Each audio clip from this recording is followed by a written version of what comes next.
حضرت خباب غریب آدمی تھے. اوور ٹائم لگانے کے لیے آس بن وائل بڑا پکا مشرک پاس گئے, اس کے ساتھ معاملات طے ہو گئے. فرماتے میں نے مزدوری کی اور میں تھک گیا کام کر کر کے. اور جب مزدوری ملنے کا وقت ہوتا ہے تو مزدور نے بڑی بڑی منصوبہ بندی کی ہوئی ہوتی ہے کہ بچے کو کپڑے لے کے دینے ہیں, چھوٹی بیٹی کو بیگ لے کے دینا ہے, اور جو بیٹی بیاہ دی ہے اس کو تحفہ بھیجنا ہے. بڑی اس کی منصوبہ بندی ہوتی ہے. وہ کمیٹی بندہ سال پورا انتظار کرتا ہے, اور کمیٹی والا اگر کہے نا 10,000 کم لے لو, بندہ کہتا ہے یار تیری مہربانی, میں نے تو سارے پیسوں کا بیلنس کیا ہوا, بڑی میں نے انتظار کیا ہے کہ یہ دن کب آئے گا, اور تو مجھے کہہ رہا تھوڑے کم لے لو. اور بڑا بندے کی شدت بھرا انتظار ہوتا ہے. آتے ہیں تو چاہے وہ 1 گھنٹہ ہی خوشی رہے, لیکن وہ رہتی. کہتے میں نے محنت کی, میں تھک گیا, مزدوری کی, وجود میرا چکنا چور ہو گیا. اور جب میں پیسے لینے کے لیے آس بن وائل کے پاس گیا, میں نے کہا میرے پیسے دے دو. کہنے لگا نہیں دیتا. سنو کیوں نہیں دیتا؟ اس نے کہا میں نے نہیں دینے پیسے. کہتے ہیں میں نے کہا یار میں نے مزدوری کی ہے, میرے بچے انتظار کر رہے ہیں, اور کتنے دن لگا کے میں نے تیرا کام ختم کیا, میرے پیسے دے. حضرت خباب کہتے ہیں وہ میں نے اصرار کیا تو کہنے لگا میری ایک شرط ہے, اس شرط پہ پیسے دوں گا. وہ کیا؟ کہنے لگا تو نبی پاک کا کلمہ پڑھنا چھوڑ دے. حضرت خباب رضی اللہ تعالیٰ عنہ فرماتے ہیں میں نے اسے کہا کہ اگر میں تیری بات نہ مانوں تو کہنے لگا میں پیسے نہیں دوں گا. حضرت خباب فرماتے ہیں مجھے اللہ کی عزت کی قسم مجھے اس کی بات کا دکھ بھی کوئی نہیں ہوا. اللہ کرے میں آپ کو سمجھا سکوں کہ میں کیا کہہ رہا ہوں. اور یار بندے کا دل ٹوٹ جاتا ہے, انسان کمزور پڑ جاتا ہے, مایوسی ہوتی ہے, لیکن فرماتے ہیں مجھے کوئی مایوسی کوئی پریشانی, کوئی تکلیف. اور شارحین نے لکھا ہے کہ وہ فرماتے ہیں میں واپس آیا تو ایک صحابی مجھے کہنے لگے 2 منٹ کے لیے کیا ہی دینا تھا, پیسے تو لے لیتے, اسلام حکمت کا بھی تو سبق دیتا ہے نا. اور میں نے کہا چھوڑو 4 پیسوں کے لیے میں 2 منٹ کے لیے بھی مدینے والے رسول کا انکار نہیں کر سکتا, 2 منٹ کے لیے بھی انکار نہیں کر سکتا. پیسوں کا کیا ہے, اللہ پھر عطا کر دے گا. حضرت صہیب بن سنان رومی حضور کے صحابی ہیں, روم سے مکے آئے تھے اور بڑی مشقت کر کے مال کمایا. بہت سارے لوگ محنت کر کے بھی کماتے ہیں, چلیں کچھ لوگ غلط طریقے سے بھی پیسہ جمع کرتے ہیں, لیکن ایک بہت بڑی تعداد ان لوگوں کی جو مشقت بھی کرتے ہیں. اور میں کئی ایسے لوگوں کو جانتا ہوں جو بڑے مالدار ہیں پر سویرے اپنے مزدوروں سے پہلے اٹھتے ہیں, جا کے ڈیوٹی کرتے ہیں, کام کاج کرتے ہیں, کرنا پڑتا ہے, اور وہ کہتے ہیں نہ پہنچے تو مزدور کام ہی نہیں کرتے.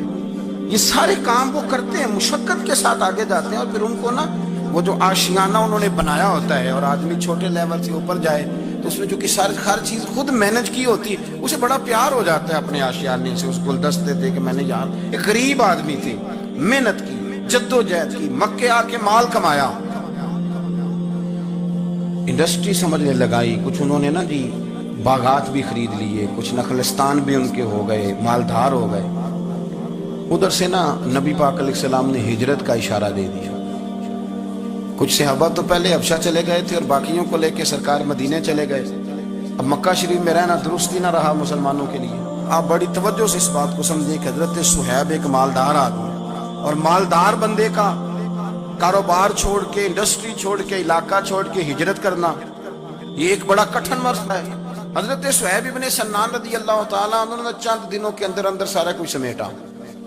جو پیسے تھے, دولت تھی, گٹریوں میں باندھی, اونٹ کے اوپر رکھی, فرمایا جا رہے ہیں بھائی. اور جب آپ مکہ مکرمہ سے نکلنے لگے تو ابو جہل بہت سارے لوگوں کو لے کر کے آ گیا, کہنے لگا آپ کو نہیں جانے دیں گے, آپ ادھر ہی رہیں. اور یہاں ایک میں معاشی بات بھی کر دوں, ہمارے حکمران معیشت کی بڑی بات کرتے ہیں. ابو جہل جاہلوں کا باپ تھا, اور اسے بھی اتنا پتا تھا کہ انویسٹر کو ملک سے بھگایا نہیں جاتا, یہ اسے بھی پتا تھا. اس نے حضرت صہیب ابن سنان کو یہ آفر دی, یہ واحد بندہ ہے جسے آفر دی. کہنے لگا صہیب ہم تمہیں تنگ نہیں کرتے, تو مکہ شریف میں رہ کے اپنی مرضی کی نمازیں پڑھو, اپنے طریقے پر عبادت کرو, پر مکہ چھوڑ کے نہ جاؤ. حضرت صہیب کہنے لگے میں مکے جن کی وجہ سے رہتا تھا جب وہی نہیں مکے رہے. آپ سمجھے میری بات کو؟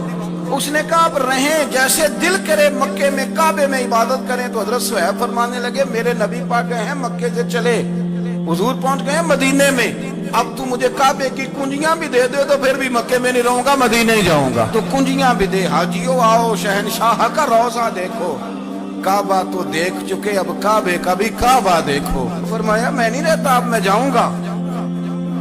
انہوں نے پھر سخت رویہ اختیار کیا. سخت. ولید بن مغیرہ نے تو خنجر نکال لیا. کہنے لگا تو غریب آیا تھا روم سے اور تو نے یہاں کے اتنی جائیدادیں بنائی ہیں, تو مال تو نے مکے میں کمایا تو ہم لے جانے نہیں دیں گے.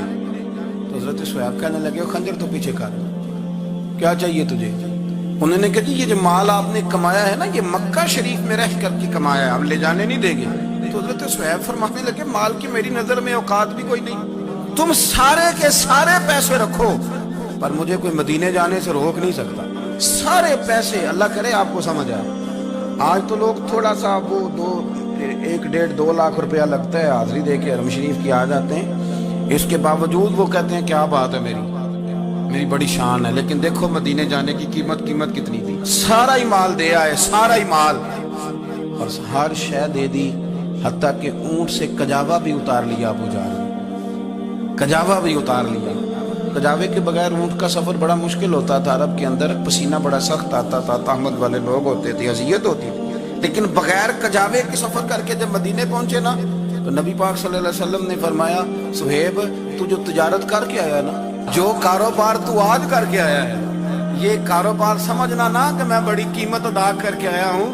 فرمایا تو نے مال تھوڑا خرچ کیا ہے پر اللہ کو بھی راضی کر لیا, اللہ کے رسول کو بھی راضی کر لیا. یہ نہ سمجھنا کہ میں نے بڑے پیسے. رسول کائنات صلی اللہ علیہ وسلم نے فرمایا صہیب آج جو تجارت کی ہے بڑی نفع والی کی ہے, تم پیسے تھوڑے لگائے ہیں اور رب رسول کو راضی کر لیا ہے, تھوڑے پیسے. تو صحابہ کرام نے نا وہ کمٹمنٹ تھی ان کی دین کے ساتھ کہ کوئی چیز انہیں پیچھے ہٹا سکتی. وہ حضرت نظام الدین اولیاء محبوب الہی رحمت اللہ علیہ نے نا اپنے جوتے کسی کو تحفے میں دے دیے, تو خواجہ میر خسرو نے 2 لاکھ روپے کے خرید لیے.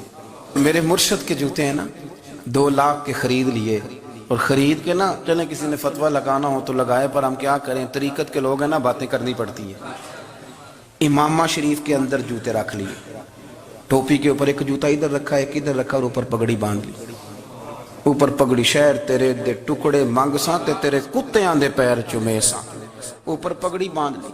خواجہ نظام صاحب تقریر کر رہے تھے, واز کر رہے تھے, تو حضرت امیر خسرو بھی آ کے بیٹھ گئے. تو فرماتے ہیں میرے دل میں خیال تھا کہ بڑا خوش نصیب ہوں, 2 لاکھ کے جوتے خریدے ہیں مرشد کے, اور اس زمانے میں 1 روپے کے 4 جوتے آتے تھے. 2 لاکھ کے جوتے خریدے ہیں, بڑا خوش بخت ہوں. تو خواجہ صاحب تقریر کرتے کرتے میری طرف منہ کر کہنے لگے امیر خسرو جتنا تیرا میرا پیار ہے نا, تو نے کوئی قیمت نہیں ڈالی, ویسے تو کو ساڑھا مول نہیں پایا, بس 2 لاکھ اتنا تیرا میرا پیار ہے. اب آپ کو میں کیسے سمجھاؤں کہ یہ بھی ایک مزہ ہے, یہ بھی ایک وادی ہے, اور یہ بھی ایک کیفیت ہے. جو اتر جاتا ہے وہ اس کو تھوڑا سا سمجھ جاتا ہے. کہ تو ساڑھا کو مول نہیں پایا بے لیا 2 لاکھ. حضرت امیر خسرو رو پڑے, کہنے لگے حضور میں بھکاری سا بندہ ہوں, جیب میں تھے ہی 2 لاکھ, غریب سا آدمی ہوں, تھے ہی 2. سونے یہاں زیادہ ہوتے تو میں زیادہ پیش کرتا, تھے ہی اتنے جتنے تھے. عشق میں آیا ہو مقام آخر, عشق میں آیا ہو مقام آخر. خود کے جذبے میں ہے, خود کے جذبے میں ہے امام آخر. عشق میں آیا ہو مقام آخر.